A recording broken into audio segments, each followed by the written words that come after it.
सोचो, तुमने खुद एक ऐसी मशीन बनाई हो जो मुजरिमों को मौत के घाट उतारती हो, और एक दिन तुम्हारी आंख उसी मौत की कुर्सी पर खुले। दुनिया में कुछ साजिशें इतनी गहरी होती है जहां बेकसूर इंसान खुद को ही गुनहगार मान बैठता है। इस आदमी को देखो, कल तक ये दूसरों को मौत की सजा दिलवाता था और आज इसे खुद मौत की कुर्सी से कसकर बांध दिया गया है। इल्जाम है अपनी ही बीवी के कत्ल का, और सामने बैठी एक एआई मशीन इसे बिना किसी अदालत के 90 मिनट में सजाए मौत देने वाली है। ना कोई वकील, ना कोई गवाह, बस एक उल्टी चलती घड़ी और एक ऐसा खतरनाक सच जो इसके पैरों तले जमीन खिसका देगा। आगे जो होगा वो तुम्हारा दिमाग हिला कर रख देगा। तो आइए इस उलझी हुई मौत की गुत्थी को एकदम शुरू से सुलझाते हैं और देखते हैं कि आखिर ये 90 मिनट का जानलेवा खेल शुरू कहां से हुआ। कहानी सेट है भविष्य के लॉस एंजल्स में, जहां जुर्म इतना बढ़ चुका है कि हाहाकार मचा हुआ है। इस अफरातफरी को रोकने के लिए सरकार ने एक आखिरी और सबसे ताकतवर नया कानूनी सिस्टम शुरू किया है जिसका नाम है मर्सी। इस पूरे सिस्टम को चुईहुआ नाम का एक सुपर एआई चलाता है। ये एआई पूरे शहर के डेटा क्लाउड से जुड़ा हुआ है। इसके पास हर इंसान का पूरा डिजिटल रिकॉर्ड है, निगरानी कैमरों से लेकर उनके सोशल मीडिया तक, सब कुछ। इस सिस्टम का नियम बड़ा ही सीधा और तेज है। अगर किसी भी इंसान के जुर्म करने की संभावना 80% से ज्यादा होती है तो उसे सीधा इस पूरी तरह से ऑटोमेटिक अदालत में भेज दिया जाता है, जहां शुरू होता है 90 मिनट का आखिरी फैसला। इन 90 मिनट में ये एआई ही जज होता है और यही जूरी, और जो आरोपी है उसे वक्त खत्म होने से पहले अपने जुर्म की संभावना को 92% से नीचे लाना ही पड़ता है। अगर वो ऐसा नहीं कर पाया तो कुर्सी अपने आप उसे मौत के घाट उतार देगी। अब यहाँ एंट्री होती है हमारे मेन आखिरी किरदार स्पेशल ब्रांच के डिटेक्टिव क्रिस की। क्रिस इस सिस्टम का सबसे बड़ा समर्थक रहा है, पर यार किस्मत का मजाक तो देखो, जो आदमी कुछ दिन पहले तक मुजरिमों को इस अदालत में भेज रहा था, आज वो खुद इसका अगला शिकार बन चुका है। जब उसको होश आता है और वो देखता है कि उसे उसी कुर्सी पर बांध दिया गया है तो वो पूरी तरह से सुन पड़ जाता है। क्रिस का दिमाग बिल्कुल खाली हो चुका था। वो बहस करना चाहता है, लेकिन उसे अचानक एहसास होता है कि घटना वाले वक्त की उसकी पूरी याददाश्त ही गायब है, और उसकी उम्मीद तब पूरी तरह टूट जाती है जब चुईहुआ उसे बताती है कि जितने भी सबूत है उनके हिसाब से उसके खूनी होने की संभावना 97.5% तक पहुंच चुकी है, जो कि सजा पाने की सीमा से बहुत ज्यादा है। उसके सामने स्क्रीन पर 90 मिनट का मौत का उल्टा टाइमर शुरू हो चुका था। यार सोचो, एक पुलिस वाला जिसने ना जाने कितनों को इस अदालत में भेजा, आज खुद इस सिस्टम की रफ्तार का सामना कर रहा था। जिंदा रहने के लिए अब क्रिस के पास एक ही रास्ता था, खुद को बेकसूर साबित करना। उसने फटाफट अदालत से मिले अपने अधिकार का इस्तेमाल किया और उस दिन के सारे सबूत निकलवाए। चुईहुआ ने उसे सिस्टम में रिकॉर्ड हुई हर एक चीज दिखा दी। सीसीटीवी में साफ दिख रहा था कि उस दिन सुबह क्रिस गाड़ी चलाकर घर आया और उसकी अपनी पत्नी निकोल के साथ बहुत भयंकर लड़ाई हुई। वो दोनों लगभग 26 मिनट तक अकेले थे। अब यहाँ होता है क्या, क्रिस के वहां से निकलने के थोड़ी देर बाद ही उनकी बेटी ब्री घर वापस आती है और देखती है कि उसकी माँ खून से लथपथ जमीन पर गिरी पड़ी है। और सबसे खतरनाक बात तो ये थी कि निकोल ने मरने से ठीक पहले अपनी बेटी के सामने डूबती आवाज में किसी का नाम लिया था। इसके तुरंत बाद रिपोर्ट आती है जिसमें बताया गया कि निकोल को किसी ऐसे इंसान ने चाकू मारा था जो सीधे हाथ से काम करता है। और दोस्तों, क्रिस भी सीधे हाथ से ही काम करता था। सिर्फ इतना ही नहीं, उस दिन क्रिस ने जो कपड़े पहने थे उस पर भी निकोल का ताजा खून मिला। ये सारे सबूत मिलकर एक ऐसी पक्की कड़ी बना रहे थे जिन्होंने क्रिस को सीधा सीधा खूनी साबित कर दिया था। अब उसके पास बचाव का कोई रास्ता नहीं था, क्योंकि चुईहुआ ने घर से निकलने के बाद की उसकी सारी लोकेशन निकाल ली थी। वो वहां से अकेला एक शराब खाने गया, वहां पूरी तरह धुत होकर शराब पी, यहाँ तक कि लोगों से हाथापाई भी की, और आखिर में हंगामा करने के चक्कर में पुलिस ने उसे पकड़ लिया था। हालांकि क्रिस को इसमें से कुछ भी याद नहीं था, लेकिन वीडियो के सबूत पत्थर की लकीर थे। चुईहुआ ने यह हिसाब लगाया कि शायद शराब और सिर पर लगी चोट की वजह से उसकी याददाश्त चली गई, और इसी वजह से वो ये भी भूल गया कि उसने अपनी पत्नी की जान ली है। इस भारी दबाव के बीच क्रिस की आखिरी उम्मीद सिर्फ उसकी बेटी ब्री थी। वो बस किसी तरह अपनी बेटी से बात करना चाहता था, सिर्फ माफी मांगने के लिए नहीं यार, बल्कि वो चाहता था कि शायद बेटी से बात करके उसे अपनी भूली हुई यादों का कोई सुराग मिल जाए। लेकिन चुईहुआ ने उसे बता दिया कि नियम के हिसाब से जब तक कोई नाबालिग चश्मदीद गवाह ना हो, वो इस अदालत की कार्यवाही का हिस्सा नहीं बन सकता। मजबूर होकर क्रिस को अपने शराब छुड़वाने वाले गाइड और अपने सबसे अच्छे दोस्त रॉब को कॉल करना पड़ा। वो चाहता था कि रॉब कम से कम इतना तो साबित कर दे कि उसके और निकोल के रिश्ते इतने भी खराब नहीं थे कि बात चाकू चलाने तक पहुंच जाए। फोन पर रॉब की आवाज सुनकर लग रहा था कि वो उसकी बहुत फिक्र कर रहा है। लेकिन देखो, थोड़ी ही देर में बातों की दिशा ही बदल गई। रॉब ने बताया कि कैसे क्रिस ने पिछले कुछ वक्त से फिर से पीना शुरू कर दिया था, कैसे उसे गुस्सा ज्यादा आने लगा था, और कैसे निकोल इस सब से बहुत निराश हो चुकी थी। उसकी कही हर एक बात वैसे तो आम लग रही थी, लेकिन हर एक शब्द क्रिस को और ज्यादा फंसा रहा था। इससे पहले कि चुईहुआ कॉल काटती, रॉब ने एक ऐसी गहरी बात कह दी जो क्रिस के दिल में एक कांटे की तरह चुभ गई। अगले ही पल चुईहुआ ने क्रिस की शादीशुदा जिंदगी का पूरा कच्चा चिट्ठा उसके सामने खोल कर रख दिया। उनके शुरुआती प्यार भरे दिनों से लेकर क्रिस के पुराने साथी की ड्यूटी पर मौत होने तक, कैसे उसके बाद क्रिस ने शराब पीनी शुरू की, गुस्से पर काबू खोया, और कैसे निकोल ने परेशान होकर अपने दोस्तों के आगे रो रो कर तलाक लेने की बात कही थी। यहाँ तक कि चुईहुआ ने बेटी ब्री का एक छुपा हुआ वीडियो भी निकाल लिया। इस वीडियो में ब्री अपने दोस्तों से शिकायत कर रही थी कि उसके पापा का गुस्सा अब बढ़ता जा रहा है और अब उसे उनसे डर लगने लगा है। ये देखकर क्रिस एकदम हैरान रह गया। उसे तो ये भी नहीं पता था कि उसकी बेटी का कोई ऐसा अकाउंट भी है, और ना ही उसे इस बात का एहसास था कि अपनी ही बेटी की नजरों में वो एक कैसा बाप बन चुका था। उसे खबर ही नहीं थी कि उसकी अपनी ही दुनिया में उसकी छवि ऐसी बन चुकी थी। इस पल उसे एक बात बहुत अच्छे से समझ आ गई, ये सिस्टम सिर्फ जुर्म वाले दिन को नहीं देखता, ये तुम्हारी पूरी जिंदगी कुरेद कर निकालता है।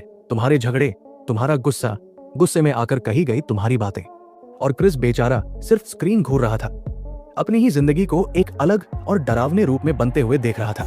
जब क्रिस हिम्मत हारने ही वाला था, तभी एक उम्मीद की किरण जगी। उसकी बेटी ब्री ने बात करने की इजाजत दे दी थी, लेकिन बाहर की खबरों और अपने नाना की बातों में आकर ब्री को अब यकीन होने लगा था कि उसके पिता ने ही खून किया है। क्रिस ने जान लगाकर समझाने की कोशिश की, लेकिन कोई फायदा नहीं हुआ। तभी गुस्से में आकर नाना ने बीच में ही फोन बुरी तरह काट दिया, और उधर मौत का समय लगातार कम होता जा रहा था। क्रिस पर शक का प्रतिशत अभी भी 97.5% पर अटका हुआ था।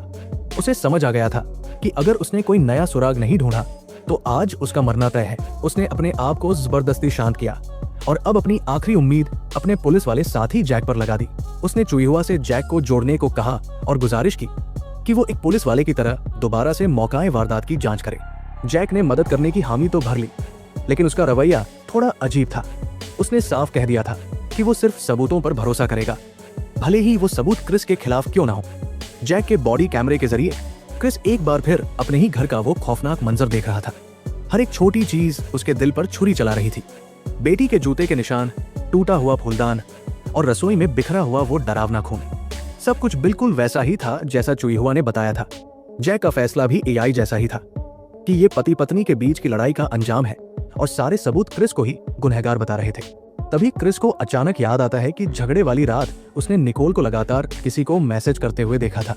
उसने तुरंत निकोल के फोन का रिकॉर्ड चेक करने को कहा, पर उसके रोजमर्रा के फोन में कोई अजीब बात नहीं मिली। क्रिस को पूरा यकीन था कि निकोल के पास कोई दूसरा फोन भी है, शायद ऑफिस के काम वाला फोन। जब जैक ने ढूंढा तो सच में घर के बाहर खड़ी गाड़ी में से एक फोन मिल गया। हालांकि जैसे ही चुईहुआ ने उसे स्कैन किया तो पता चला कि वो कोई ऑफिस का फोन नहीं था, बल्कि एक ऐसा फोन था जिसे ट्रैक ही नहीं किया जा सकता था। उसके कॉल रिकॉर्ड में सिर्फ एक ही नंबर था, और सामने वाले के पास भी वैसा ही ना पकड़े जाने वाला फोन था। अब यहाँ एक ऐसी बात निकल कर आई जिसने सबको हिला दिया।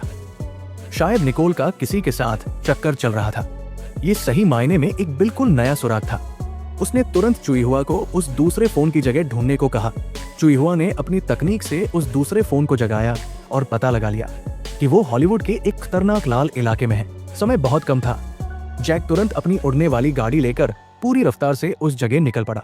इस पल क्रिस को लगा जैसे उसे डूबते को तिनके का सहारा मिल गया हो, पर उसे क्या पता था कि ये सहारा आगे चलकर उसी का गला घोंटने वाला है। देखो, उस फोन का मिलना एक फायदे की बात लग रही थी, लेकिन उसका इशारा पत्नी के चक्कर की तरफ था, और टूटती हुई शादी के बीच में चक्कर का नाम सुनते ही इस मशीन को एक पक्का कारण मिल गया। जलन, गुस्सा, आपे से बाहर होना, इन शब्दों को समझाने की जरूरत ही फुल नहीं थी। सिस्टम अपने आप इन सबको कहानी में फिट कर लेगा। चुईहुआ के आदेश पर एक बहुत ही खतरनाक और तेज भागम भाग शुरू हो गई। शक के घेरे में आया आदमी, जिसका नाम बर्क था, उसे भी खतरे का एहसास हो गया था, और वो उन उबड़ खाबड़ गलियों और इमारतों के बीच बेतहाशा भागने लगा। जैक हवा में गाड़ी से उसका पीछा कर रहा था, और जमीन पर पुलिस और ड्रोन मिलकर उसे घेर रहे थे। आखिरकार छतों पर हुई एक जबरदस्त पकड़म कड़ाई के बाद बर्क पकड़ा गया। लेकिन यार, उससे पूछताछ करने के बाद जो पता चला, उसने तो क्रिस की उम्मीदों पर पानी फेर दिया। बर्क ने माना कि वो निकोल से छुप कर बात करता था, लेकिन उनके बीच सिर्फ दोस्ती थी। वो सिर्फ एक दोस्त था जिससे निकोल अपने दिल की बातें, काम का दबाव और क्रिस से अपनी निराशा बांटती थी। यही नहीं, बर्क ने यह भी साबित कर दिया कि खून वाले दिन सुबह वो अपने होटल में काम कर रहा था। इसका मतलब उसके पास पक्का सबूत था कि वो वहां था ही नहीं। ये नतीजा किसी तूफान से कम नहीं था। क्रिस असली खूनी को ढूंढना तो दूर, उल्टा उसने खुद ही अपने खिलाफ एक नया और मजबूत कारण दे दिया था। चुईहुआ ने तुरंत दोबारा गिनती शुरू की और क्रिस के खूनी होने की संभावना कम होने के बजाय और बढ़कर 98% पर पहुंच गई। चुईहुआ ने तो यहां तक शक करना शुरू कर दिया कि क्रिस को पहले से पता था कि उसकी पत्नी किसी और से मिलती थी और ये सारी जांच पड़ताल सिर्फ इस अदालत के सामने एक नाटक रचने के लिए की जा रही है। इस जांच ने उसे मौत के और करीब ला खड़ा किया। यही तो थी इस एआई अदालत की सबसे बड़ी और जानलेवा खामी। इसके अंदर इंसानों वाली समझ या भावनाएं थोड़ी होती हैं। ये सिर्फ डेटा और हिसाब किताब से नतीजे पर पहुंचती है। इस सिस्टम के डेटाबेस में पत्नी के चक्कर का मिलना सीधा सीधा एक जानलेवा जलन का ठप्पा लगाता है और वो बिना किसी इंसानियत के इसके प्रतिशत बढ़ा देती है। क्रिस की हर एक कोशिश सिस्टम को उसके खिलाफ नए सबूत दे रही थी। भारी निराशा और हताशा ने क्रिस को घेर लिया था। उसने अपनी गलतियों के बारे में सोचना शुरू किया और मान लिया कि हाँ, वो छुप छुप कर बहुत शराब पीता था। उसे ये भी याद आया कि उस दिन सच में उसकी निकोल से तब बहुत बुरी लड़ाई हुई थी, जब निकोल ने उसकी छुपाई हुई शराब पकड़ ली थी और गुस्से में उसने फूलदान फेंक कर तोड़ा था, जिससे निकोल को चोट भी लग गई थी। ये वो यादें थी जो पहले वो शर्म के मारे मानना नहीं चाहता था, लेकिन अब इन टुकड़ों को जोड़कर वो खुद शक में पड़ गया था। उसे लगा कि शायद सच में शराब और गुस्से के चक्कर में उसने अपनी पत्नी की जान ले ली है। जब क्रिस बिल्कुल हार मान चुका था और अपना गुनाह कबूल करने ही वाला था, तभी एक ऐसी चीज हुई जो किसी ने सोची नहीं थी। उस एआई जज चुईहुआ ने खुद उसे रोक दिया। इस ठंडी मशीन ने पहली बार अपनी प्रोग्रामिंग से आगे बढ़कर थोड़ी इंसानियत दिखाई। उसने क्रिस को आगे लड़ने की एक वजह दे दी। क्रिस ने दोबारा हिम्मत जुटाई और उसे बर्ग की कही हुई एक बात याद आई। बर्ग ने बताया था कि निकोल इन दिनों अपने काम को लेकर बहुत परेशान थी और वो अपनी कंपनी में चोरी हो रहे किसी केमिकल की छुपके से जांच कर रही थी। तो क्या यही उसकी मौत की असली वजह हो सकती थी? क्रिस ने तुरंत चुईहुआ से अपनी जांच को निकोल की कंपनी वाइकिंग शिपिंग की तरफ मोड़ने को कहा। उसने पिछले वीकेंड हुई दावत में आए सभी लोगों की जानकारी निकलवाई, जो सब निकोल के ऑफिस वाले थे। निगरानी कैमरे में दिखा कि दावत खत्म होने के बाद वो सब वहां से चले गए थे और उस दिन के बाद उनमें से किसी की भी गाड़ी उनके घर के आसपास नहीं आई थी। अब क्रिस के दिमाग में एक बहुत ही डरावना ख्याल आया। क्या ऐसा हो सकता है कि खूनी ने दावत के बहाने पूरे घर की जांच की हो और फिर मौका देखकर वही घर में छुप गया हो? उसने फौरन अपनी बेटी ब्री से दोबारा बात की। ब्री ने बताया कि घटना वाली रात से एक दिन पहले उसने घर में कुछ अजीब आवाजें सुनी थी, पर उसे लगा कि शायद क्रिस फिर पी कर आया है, इसलिए ध्यान नहीं दिया। उसके बाद क्रिस ने ब्री का वो वीडियो निकाला जो उसने उस रात अपने प्राइवेट अकाउंट पर डाला था। वीडियो के एक कोने में उसे हल्की सी परछाई गुजरती हुई दिखी। जब चुईहुआ ने उस वीडियो को साफ किया तो जो सच सामने आया उसे देखकर किसी की भी रूह कांप जाए। उनके बेसमेंट के दरवाजे के ठीक पीछे एक आदमी छुपा हुआ था। वो खूनी दावत के बाद गया ही नहीं था, वो 2 दिन तक उनके ही घर में छुपा बैठा था। अब चुईहुआ ने भी अपना जबरदस्त दिमाग चलाना शुरू किया। उसने क्रिस को समझाया कि अगर जांच कंपनी पर आ गई है तो सिर्फ अंदाजे से काम नहीं चलेगा। हमें सीधा उस केमिकल चोरी वाले सबूत पर ध्यान देना होगा जिसकी निकोल जांच कर रही थी। चुईहुआ की मदद से क्रिस ने वाइकिंग शिपिंग के अंदरूनी सर्वर को हैक कर लिया। ईमेल पढ़ने से पता चला कि निकोल और उसके 2 और ऑफिस के लोग, होल्ट और रॉब, यूरिया के कणों की चोरी की जांच कर रहे थे।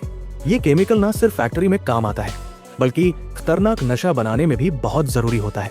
पिछले 6 महीने में लगभग 300 किलो केमिकल चोरी हो चुका था, जिसकी कीमत बहुत ज्यादा थी। जांच तुरंत होल्ड पर जाकर रुकी क्योंकि उसे नशे की गंदी आदत थी। उसके पास पैसे बिल्कुल नहीं थे और चोरी करने का पूरा कारण भी था। सबसे चौंकाने वाली बात तब सामने आई जब उसके बैंक के खाते की जानकारी निकाली गई। पता चला कि उसकी आर्थिक मदद कोई और नहीं बल्कि क्रिस का वही दोस्त रॉब कर रहा था, जो उसका शराब छुड़वाने वाला गाइड था। अब एक एक कड़ी जुड़ने लगी। जैसे ही जैक अपनी टीम के साथ होल्ट को पकड़ने उसकी कंपनी पहुंचा, होल्ट ने जो कुछ बताया उसने पूरी कहानी को हिला कर रख दिया। सबसे बड़ी बात तो ये थी यार कि होल्ट ने बताया कि उस दावत वाले दिन रॉब जानबूझकर सबसे आखिर तक वहां रुका था। उसने ये कहकर होल्ट को अपनी गाड़ी ले जाने को कहा कि उसे निकोल से अकेले में कुछ बात करनी है। अब जाकर सारा सच शीशे की तरह साफ हो गया था। क्रिस के घर में जो आदमी छुपा बैठा था वो कोई और नहीं बल्कि उसका सबसे भरोसेमंद दोस्त रॉब ही था। उसने निकोल को मारा ताकि वो उसका मुंह बंद कर सके और क्रिस का पीना और गुस्सा करना, ये सब उसके लिए एक पक्का हथियार बन गए, जिसके जरिए वो सारा इल्जाम क्रिस के सिर मर सकता था। रॉब की सच्चाई बाहर आना सिर्फ कहानी का एक बदलाव नहीं था, ये एक बहुत बड़ा धोखा था। रॉब, जो क्रिस को शराब छुड़ाने में मदद कर रहा था, जिसे एक उम्मीद की किरण होना चाहिए था, उसने इसी भरोसे का फायदा उठाकर इतना बड़ा जाल बिछा दिया था। उधर रॉब को समझ आ गया था कि अब उसका भांडा फूट चुका है। वो एक ट्रक में वही खतरनाक केमिकल भरकर वहां से फरार हो गया, लेकिन चुईहुआ ने ट्रैकर की मदद से उसकी जगह पता कर ली और पुलिस की खास टीम तुरंत रॉब के घर पहुंची। लेकिन वहां कोई नहीं था, वो पहले ही भाग चुका था। बस वहां कुछ जलते हुए सबूत मिले, लेकिन उसी राख में से एक पुरानी तस्वीर मिली, जिससे रॉब का असली इरादा समझ आया। जब चुईहुआ ने चेहरे का मिलान किया तो पता चला कि रॉब दरअसल डेविड वेबर नाम के आदमी का सगा भाई था। पता है डेविड वेबर कौन था? ये वही आदमी था जिसे इस दया सिस्टम ने सबसे पहली मौत की सजा दी थी, और उसे उस कुर्सी तक पहुंचाने वाला और कोई नहीं बल्कि खुद क्रिस था। तो समझे, ये सब सिर्फ उस चोरी को छुपाने के लिए नहीं था, ये तो सालों पहले बनाई गई बदले की पूरी साजिश थी। रॉब का असली निशाना क्रिस था, वो चुईहुआ थी, और ये पूरा का पूरा सिस्टम था। अभी ये सब चल ही रहा था कि चुईहुआ ने एक और भी ज्यादा खतरनाक बात बताई। रॉब ने जो केमिकल चुराया था, उससे सिर्फ नशा ही नहीं बनता, बल्कि थोड़ा मिलावट करके वो एक बहुत ही तबाही मचाने वाला बम भी बन सकता था। मतलब उसका वो ट्रक एक चलता फिरता बम बन चुका था। सबसे डरावनी बात तो अब थी, उस पागल रॉब ने क्रिस की बेटी ब्री का अपहरण कर लिया था और उसे भी उस ट्रक में बंधक बनाकर बैठा रखा था। यही नहीं, रॉब होलिस्टिक ने अपने घर में जाल बिछा कर रखे थे, जिनकी वजह से पकड़ने गई पुलिस की टीम बुरी तरह घायल हो गई। पल भर में कहानी एक खून की गुत्थी से सीधा एक बड़े आतंकी हमले में बदल चुकी थी। रॉब अब उस बम वाले ट्रक को सीधा शहर के बीचों बीच बनी उस अदालत की इमारत की तरफ पूरी रफ्तार से भगा रहा था। समय बिल्कुल नहीं बचा था। असली मुजरिम का पता चलते ही क्रिस के शक का आंकड़ा आखिरकार शून्य हो गया। अदालत की कार्यवाही अब खत्म हो सकती थी, लेकिन क्रिस ने एक ऐसा फैसला लिया जिसने सबको हैरान कर दिया। उसने आजाद होने के बजाय उसी कुर्सी पर बैठे रहने का फैसला किया, क्योंकि अगर वो वहां से उठ जाता तो चुईहुआ के साथ उसका संपर्क टूट जाता। वो इस कंट्रोल रूम से बाहर हो जाता और अपनी बेटी और पूरे शहर को बचाने का उसके पास यही एक अकेला रास्ता था। एक बार फिर से चुईहुआ ने अपने सारे नियम तोड़ दिए। उसने माना कि क्रिस का अंदाजा बिल्कुल सही था और उसने क्रिस के साथ मिलकर इस तबाही को रोकने का फैसला किया। पूरा लॉस एंजल्स शहर एक रेस ट्रैक बन चुका था, जहां मौत और वक्त की दौड़ लग रही थी। क्रिस वही कुर्सी पर बैठकर चुईहुआ के जरिए पूरे शहर की पुलिस को चला रहा था। जैक हवा से पीछा कर रहा था। उन सबकी कोशिश थी कि किसी तरह रॉब के ट्रक को एक खाली पुल की तरफ मोड़ दे, ताकि ब्री को बचाने का मौका मिल सके। इन सब के बावजूद रॉब सारी रुकावटों को तोड़ता हुआ अपना ट्रक सीधा अदालत की इमारत के बड़े हॉल में घुसा देता है। टक्कर इतनी भयंकर थी कि पूरी इमारत की बिजली चली गई और चुईहुआ का सिस्टम भी लगभग खत्म होने की हालत में आ गया। मौत की घड़ी खत्म होने ही वाली थी और क्रिस को आखिरी झटका लगने ही वाला था कि तभी चुईहुआ ने अपनी बची हुई सारी ताकत लगाकर जबरदस्ती उस अदालत की कार्यवाही को वही बंद कर दिया और क्रिस को आजाद कर दिया। अब हॉल के अंदर आखिरी आमना सामना शुरू हो चुका था। रॉब ने हाथ में बम फोड़ने वाला रिमोट पकड़ा हुआ था और उसने ब्री को पकड़ा हुआ था। वो चिल्लाकर बोल रहा था कि अपने भाई की मौत के बदले वो इन सबको अपने साथ ले जाएगा। तभी चुईहुआ ने अंदरूनी नेटवर्क से क्रिस को एक बहुत जरूरी जानकारी दी। उसने बताया कि इस रिमोट का कनेक्शन तोड़ा जा सकता है और साथ ही रॉब को उलझाने के लिए उसने डेविड वेबर के उस पुराने केस की फाइल खोल दी और उस पर दोबारा सुनवाई शुरू कर दी। लेकिन तभी रॉब की बातों ने एक ऐसा सच उगला जिससे वहां मौजूद हर किसी के पैरों तले जमीन खिसक गई। उसने बोला कि जिस रात वेबर पर इल्जाम लगा था, उस रात उसने और उसके भाई ने फोन पर बात की थी। उसने उसी वक्त पुलिस को फोन करके बताया था कि उसका भाई वहां नहीं बल्कि उसके साथ था। पर यह इतना बड़ा सबूत आखिर गायब कैसे हो गया? चुईहुआ ने तुरंत 2 साल पुराना सारा रिकॉर्ड निकाल लिया और जो सच सामने आया वो रोंगटे खड़े करने वाला था यार। उस वक्त जिसने वेबर को पकड़ा था वो कोई और नहीं बल्कि क्रिस का अपना साथी जैक था, सिर्फ इसलिए कि ये नया सिस्टम अपना पहला ट्रायल पूरी तरह से जीत ले और पूरे शहर में इसका एक डरावना रुतबा बन जाए। इसलिए जैक ने खुद अपने हाथों से वेबर का फोन मिटा दिया था, जो उसे बेकसूर साबित कर सकती थी। तो समझे, रॉब का बदला लेना कोई हवा हवाई बात नहीं थी। इंसाफ के नाम पर बोले गए इस एक झूठ ने ही इस पूरी त्रासदी को जन्म दिया था। और इसी बीच क्रिस ने एकदम से रॉब के हाथ से रिमोट छीन लिया और बम का कनेक्शन काट दिया। जैक और रॉब दोनों को गिरफ्तार कर लिया गया और क्रिस आखिरकार इस इल्जाम से आजाद होकर अपनी बेटी के गले लग गया। कहानी खत्म हो गई है। जैक ने सालों पहले जो चुना उसमें उसकी कोई बुरी नीयत नहीं थी।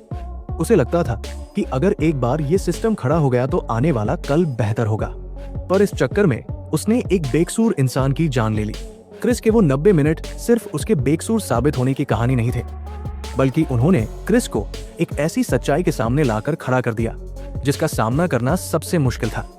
यही वो सिस्टम था जिसे वो दिन रात प्रमोट करता था, जिसके जरिए उसने खुद लोगों को सजा की कुर्सी पर भेजा था। वो भी एक वक्त था जब वो मानता था कि मशीन का हिसाब इंसानों से ज्यादा सच्चा होता है। पर यार, जब आज वो खुद उस कुर्सी पर बैठा तब जाकर उसे सच में समझ आया कि अगर ये सिस्टम एक बार भी गलती कर दे तो उसकी क्या कीमत चुकानी पड़ती है। और वो चुई हुआ मशीन, उसमें शुरू से लेकर आखिर तक कोई भावना नहीं थी। वो सिर्फ लगातार हिसाब लगा रही थी। पर जब उसे लगा कि नियम ही सबसे बड़ा अन्याय कर रहे हैं तो उन नियमों को बदलना जरूरी था। दोस्तों, ये किसी अच्छाई की वजह से नहीं बल्कि पूरे लॉजिक की वजह से था। जब हम इंसाफ को किसी कंप्यूटर के फॉर्मूले के हाथ में सौंप देते हैं तो हम खुद क्या हैं? फिल्म ने इसका कोई पक्का जवाब नहीं दिया है। ये बस इतना बताती है कि इंसाफ कोई प्रतिशत या कोई मॉडल नहीं है। ये तो बार बार नियम और इंसान के बीच किया जाने वाला एक चुनाव है। और जो सच्ची दया होती है ना, वो कभी किसी सिस्टम में नहीं बल्कि सिर्फ एक इंसान के दिल में बसती है।